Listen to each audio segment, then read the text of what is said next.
pinag-uusapan natin kasi 9 and 10. Both of them are the high-end machine ng Watermax. Basically, kahit ang tubig ay pasok mo, kaya linisin. Pero kung pag-uusapan natin yung low-end machine natin, yung mas murahin, I might consider na, pag binigyan mo ko tubig alat, hindi na natin kaya i-filter yan.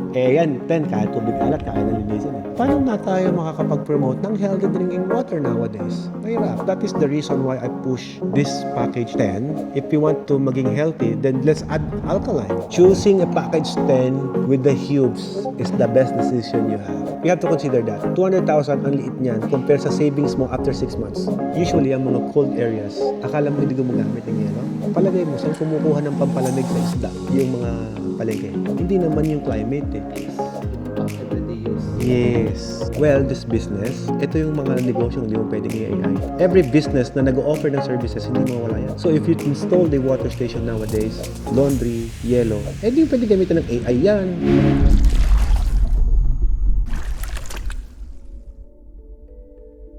Okay, so water station naman tayo, ma'am. What do you suggest, sir? If I'm going to suggest, of course, doon na tayo sa high-end package. If you're going to use a deep well, package 9 tayo. Bawadi, Baguio. I will recommend the package 10. Anong difference nilang dalawa? The package 9 kasi single pass po yun. Meaning to say, yung Bawadi mo, everything na dumaan dyan, kukunin namin yung malinis, that is only 50%. Yung 50% tatapon. That's the package 9. Si package 10, pagdaan po ng water, kukunin namin yung 50%. Yung tatapon na 50%, hindi tatapon yan. Kukunin pa namin yung 25%, magiging product po yan, pambenta, at 25% ang tumatapon. It's more efficient. Sa ngayon, mapansin mo, medyo expensive ba? But in the end, dahil sa saving mo sa kuryente at sa tubig, mas masasabi mo na mas good investment yan. In a matter of 6 months, you will appreciate your decision. Kasi 25% more. Malaki yun. Saving sa kuryente at sa tubig. Sa tubig, you get 25% more. Sa kuryente, you get 50% more. Save. Ang laki. So that is the reason why halos lahat ng mga kumukuha dito, 10. Lalo kung bumibili lang ng tubig sa Nawasa or sa Bawadi or sa Maynilan. Most of them, yun ang re-recommend ko. But the package 9 kasi, okay naman siya, honestly. Maganda. But, syempre, meron kasing option na mas maganda eh. So, why should I recommend the 9? Pero kung naka-deep well ka, I will recommend the 9. Kasi unlimited ang tubig mo. Deep well eh. Let's say sa province. Province, yes. Deep well tayo. Libre natin nakukuha yung tubig, di ba? Paano sir kung may existing? Existing na deep well?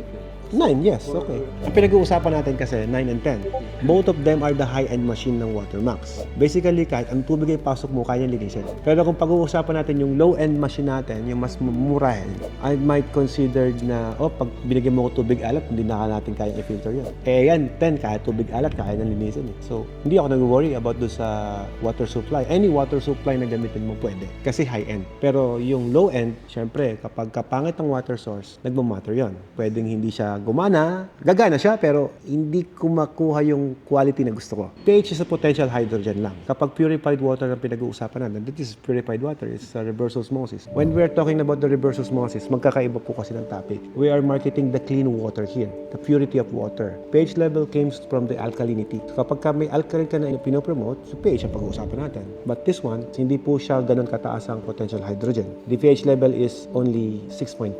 Minsan 6, pag sobrang linis. Sabi nila, dead water. Yes, it's dead water. It's just a pure water. There's no such thing na dead water. It's a pure water. It's a safe drinking water. Hindi yan harmful. Hindi po nakakamatay. Lahat ng tubig na inumin mo, safe inumin, healthy inumin as long as you drink water. Diba? It doesn't matter the pH. Okay, now, if you're drinking the mineral water, it's a pH 7. That is a natural drinking water. Mataas ang mineral content nun, which is good for your health. And again, different yung lasa. To be honest, in the Philippine market, nagugustuhan ng mga Pinoy ang lasa ng pH 6.5, which is yun nga yung purified. Now, kapag ka nag-pH 7.5 ka or pH 7 ka, iba yung panlasa natin. Ngayon, ang lasa nila dyan is lasang poso, lasang deep well. Yun na yung lasa ng taste bud nating Pinoy.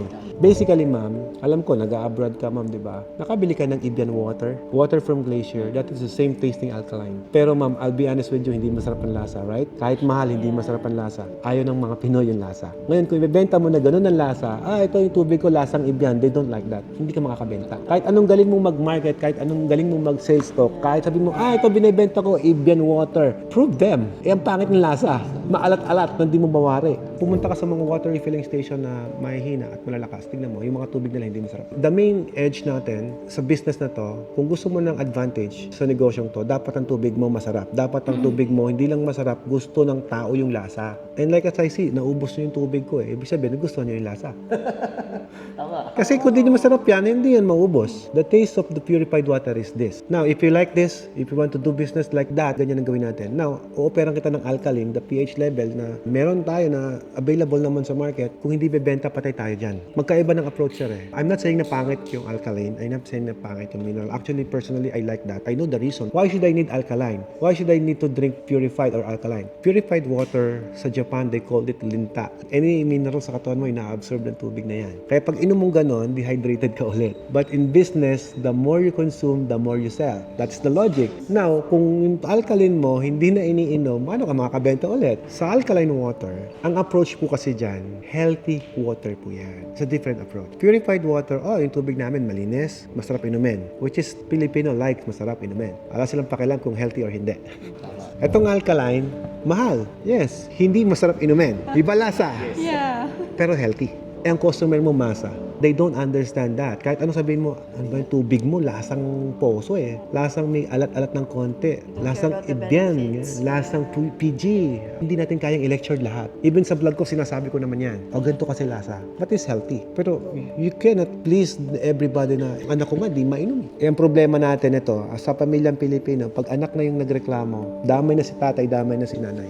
Magagawa, ay ng anak mo eh. Di ba? Paano na tayo makakapag-promote ng healthy drinking water nowadays? Mahirap. That is the reason why I push this package 10. If you want to maging healthy, then let's add alkaline. Kung gusto mo ng alkaline, 40,000. If you want mineral, 30,000 more you get mineral. Ganun lang yun. Kumbaga, additional. Additional.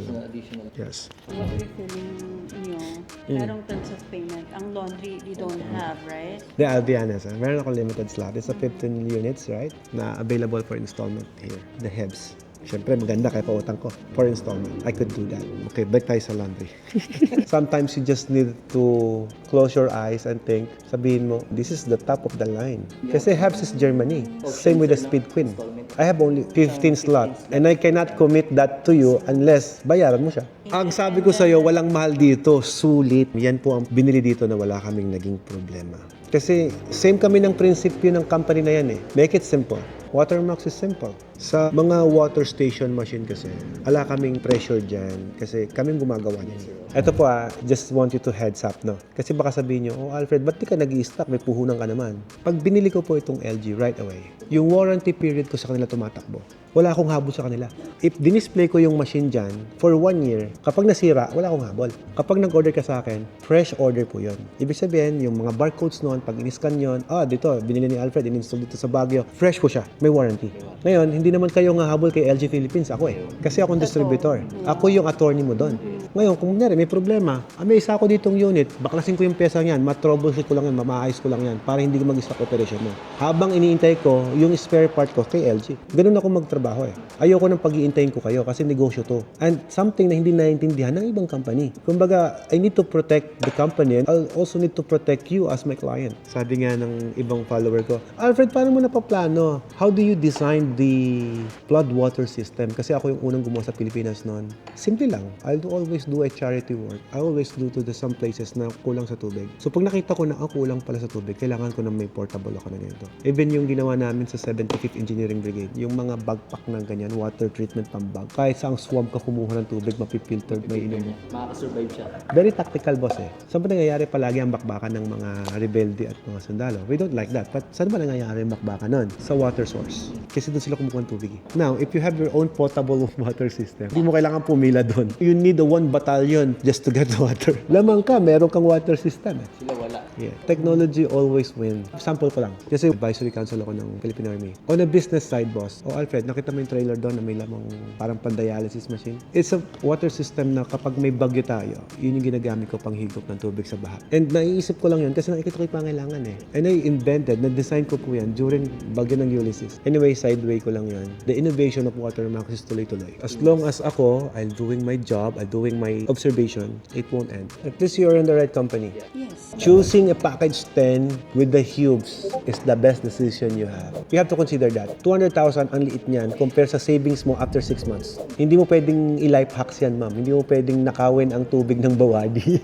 We cannot do that. What we can do is recycling the water. Binibili mo kada litro ng bawadi. Remember that. Kada container na binibenta mo, binabayaran mo yon sa Nawasa. 5 set and 5 then set and 1 Oasis. Plus the package 10. Sa ngayon, boss, we have a price for this ice machine namin. Ito po yung ice machine namin. But right now, kasi may parating po ako, mas high quality unit than that. Pag in-order mo sa akin yan ang masusunod na price kasi yan ang nakapost sa amin. But pag dumating na po yung unit ko, hindi na po ganyan. Iba na po ang presyo. Yung parating ko na unit is hindi na po disposable yung compressor niya. Pinapalitan ko kasi. Tapos, pinapalitan ko din ang control panel ko ng Schneider. Germany yung gusto ko. Maarte nga eh. Tapos, nagpalit ako ng compressor. Kasi importante kasi yan yung compressor niyan para lumamig eh. Gusto ko kasi yung cooling system niyan is branded yung nakalagay na compressor at the same time 3-phase. All you see is single phase. That is single phase. Yung marireceive mo sa akin is 3-phase na. Ngayon, by doing that, boss, lumakas po ang capacity niya ng kaunti. Pero, yung compressor mo, in case na masira, gusto ko repairable. Disposable yan eh. Ayoko ng disposable. Gusto ko na re-repair siya. Para, in time na breakdown or what, kaya natin i-repair. Hindi ka tatakbo na mahirapan ka ng piyesa. Now, good news ko sa'yo, baka problema mo ang BFD, yung phase converter. Usually dito sa Pilipinas, single phase tayo. Nagiging 3-phase na. Meron tayong phase converter na single phase to 3-phase. Iba po kasi ang materyales ng 3-phase. Now, good news ko sa'yo, yan pa din ang presyo na makukuha mo. As is. Hindi ako makapagbigay ng presyo hanggat di lumapag. Kasi babayaran ko lahat ng tax. Yung price yan ang susunod. If you're going to a bill, hindi ako mag-i-increase. Kasi nag-usap na tayo dyan eh. Iyon lang ang heads up ko sa'yo. Parang lahat po ng pinarating ko na ice machine ngayon is not the same na nakapost sa Facebook namin. Kasi hindi ko pwedeng bawiin yun, boss. Nakapost na. I could not say na, oy, paltan natin ng ganito, paltan natin. I cannot do that. Pag dumating na yung mga bago kong stock, iba na po. But if you avail that, you will get the new stock. Hindi yan. Upgraded siya at the same price. Maganda po yung mga parting namin ngayon. May terms, sir, no? Of course. Laging ganun siya. Siyempre. 6 months to pay, 0% interest rate. Pero boss, yung 1 year to pay, 0% interest, right? Yes. The other one, yung 12 months to pay, iba na po yung price. Meron kaming 1 year hanggang 2 years, pero different na yung price. May markup siya, not an interest. Hindi ko siya kinumpute per interest eh, kasi baka maguluhan ka. Hindi kasi sabi mo, taga Baguio ka, kaya hindi mo kailangan ng yelo. Mali ka doon, boss. Kasi ganito yan. Usually, ang mga cold areas, akala mo hindi gumagamit ng yelo. Palagay mo, saan kumukuha ng pampalamig sa isda? Yung mga palengke. Hindi naman yung climate eh. Yes. Yung pang everyday use. Yes, may mga palamig, may mga scramble and everything na hindi naman napapalamig ng panahon ng Baguio. Gumagamit pa rin tayo ng yelo doon. Kung ano yung demand ng yelo dito sa baba, ganun din sa Baguio. Boss, ba't mo binagbenta ng ice cream? Tama. Sa Baguio, di kami masyado nagiinom ng tubig eh. Kasi malamig doon. Tignan mo lahat ng water station sa Baguio. Alam mo ang pinakamalakas sa water station na in-install ko nasa Baguio? Nagbebenta ng 1,500 container everyday. Sa Baguio. Bakit? Ang daming tao. Tourist area eh. Pinag-uusapan natin yung kapal ng tao. Palagi iyon. Kumbaga, kahit sabihin mo sa akin na hindi kami masyado nagiinom, ikaw. Pero tignan mo kung nandun ka. You might drink less water, pero boss, tignan mo. Bakit mo malakas ang water station sa Baguio? Tignan mo yung nangyaring breakout. Nagkaroon ng gastro, yung mga nandun, turista. Naging demand ng bote. It's a business opportunity, boss. Tapos, ang ginawa ng mga water station, nagsitaas ng refill. Kasi ang lakas ng tubigan. Outbreak po. Outbreak eh. They even not sure to the water station na binibilhan. Kasi may water station na binibilhan, paano kayo nagkaroon ng outbreak? Simple lang.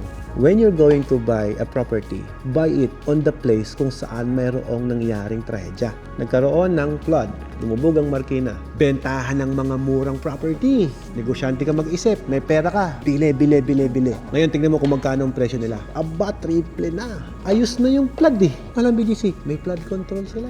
Everything is ginagamit nating opportunity to do the business. Actually, ito nung pandemic, ang mga tao hindi sanay sa online. Because sa pandemic, nasanay tayo sa online. And ngayon, nanganganib na ang SM. Why? Kasi pupunta ka ng SM, mas mura dito sa online. Kaya nga ang SM ngayon, nag-i-invest na sa real estate. Sa iba na yung i-invest nila eh. Divert na sila. Hindi naman sila malulugi agad-agad. But unti-unti yan.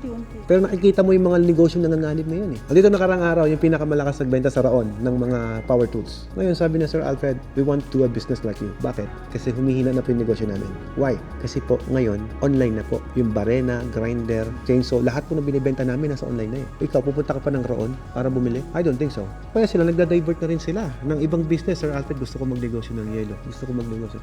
Mayaman na sila, but they already see the problem is already here. So kung babagal-bagal ka, magdesisyon, wala. Mauunahan ka ng iba. Eh sila nga mga negosyante, may pera na pero pinapursi nila, humihina na yung natin Broad, Raon yan, hindi naubusan ng tao. Pero yung may-ari, nakikita nila na, oh, teka. Tinatalo tayo ng online shopping. Bakit ka pa mag-renta ng pwesto sa Raon? Mahal. Bakit ka mag-renta sa mall? Ang mahal. See? Eh saan ba kumikita ang SM? Renta ng pwesto. Sino mag-renta sa'yo kung lahat nag-online na? Very promising ang online. Diba? I'm not saying na ngayon, but through the years, kita mo naman, isang Shopee mo lang, pop, bukas, andito na yan. Ano yung mga negosyo na pwedeng hindi tamaan? Posibleng kami, bakit? Manufacturing kami. You need our service, you need our machines. Kami gumagawa eh. Ano pa yung mga negosyo na hindi tatamaan? Skilled, mason, laborers. Hindi mo pwedeng i-AI yan eh. Wala. Welder. Yan yung mga trabaho na tataas ang demand. When the time na yung mga tao lahat naging vlogger na. Pero wala kang skilled. Patay tayo dyan, Brad. Kailangan, may skilled ka. Mag-isip ka na ng innovation ngayon. Well, ma'am, yan yung mga trabaho na hindi nawawala. I'm just being realistic here, boss. Kumbaga, we need to foresee, we need to see what will happen next. Well, this business, ito yung mga negosyo hindi mo pwedeng i-AI. Every business na nag-offer ng services, hindi mo mawala yan. So, if you install the water station nowadays, laundry, yellow, hindi pwedeng gamitin ng AI yan. Hindi pwedeng chat GPT yan, boss. Chat GPT, how to install laundry? Pa-deliver ako ng tubig, chat GPT. Walang delivery boy na pupunta sa'yo. Services yan, di ba? Every service provider will remain. Pero yung mga stall pwesto, pwedeng humina. Ngayon, kung hindi ka magiging thinking ahead of time, may iwan ka. Kaya ako, I always think ahead of time. Hindi naman futuristic. It's realistic, boss.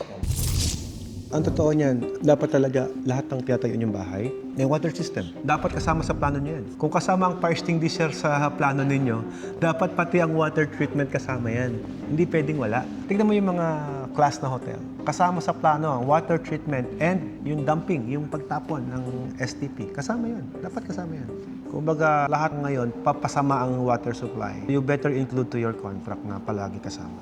Paano kung meron ng natayo na house? It's okay. Ida-adapt lang naman po yan eh. Filter lang naman yan eh. Buong bahay mo, ma'am, masarap maligo. Puputi ka, ma'am. Conditioned water. So, anong marirecommend mo na Watermax, syempre. Alam ka namang iba recommend ako, di ba? Watermax. Pambahay na tayo, tapos na tayo sa water station business. What do you recommend? I will recommend the fully automatic system for you. Sa bahay, I don't like na nag-iintindi ka pa. How many people na nakatira? Right now, mga 6. May bathtub. Ito yung recommend ako sa'yo. Kasi may bathtub ka, may heater ka. Buong bahay mo, pwede ka uminom sa bidet mo. I'm telling you, ganun kalinis ang tubig mo. And ma'am, importante yan. Alam niyo ba kung bakit nauso yung mga feminine wash? It is because of the water. You have an open wound. Now you're going to wash it with the dirty water. Unfiltered water. Hugasan mo yung private part mo ng tubig na contaminated. It's clean, but it has some bacteria na hindi mo nakikita. Kasi wala kang filtration. May UTI ako, may ano ako. Because of the water contamination. So lahat ng bahay na tayo nyo, it's a good investment. Protected buong bahay mo. Panghugas mo ng plato, panghugas mo ng gulay, vegetable, ng pagkain mo, lahat nang gagaling sa tubig. Now, hindi nyo pwedeng tipirin yan. Ano naman ang kailangan mong i-maintain dito, sir? Like, for example, mga filter? We have filters, 400 pesos lang. It lasts, depende sa dami ng tao. Kapag konti tao, matagal yan. 6 months, 4 months. Pero kung ako, di ko titipirin. Maglalagay ako ng notes ko na, palit kayo ng filter every ganito. Kasi iba-iba po tayo ng water condition. Iba yung tubig dito, iba yung tubig sa Baguio. Every water source, iba-iba. Ilan ang filter nito? Apat yan. So, 400 pesos only. Paglabas po ng pressure tank mo, papunta sa bahay. Commonly, nawasa, hindi mo pwedeng higupin ng tubig, right? So, magtatangki ka. From the tank reservoir, may pump. So, pag higup mo nun, may pump, may pressure, dadaan na yun dyan. Bago pumasok sa buong bahay mo. Thank you for your time. Thank you for coming. I hope you learn a lot. I hope you get something here. I appreciate your time and you visit me. So, ingat po sa biyahe. Ang pinagkaiba lang talaga ni LG, direct driven motor. Wala siyang pang belt. Yun yung advantage ng LG.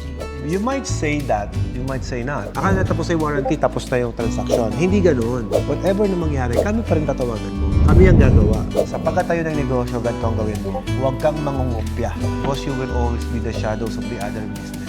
If you have all diskarte, you will take advantage palagi. You wanted to put up business, both of you. You have a business for laundry and also you, sir. Dalawa pala itong pinag-uusapan Yes, sir. Dalawa. Isa sa Baguio and Isa sa Kalatagan. Wow. Moving on, ano ba yung in-offer namin? Despite of we have a free installation, lahat ng gamit na bibili mo dito, boss. Everything na bibili mo dito is free installation. It means package. kahit sa Kahit sa yelo, kahit sa laundry, kahit sa tubig.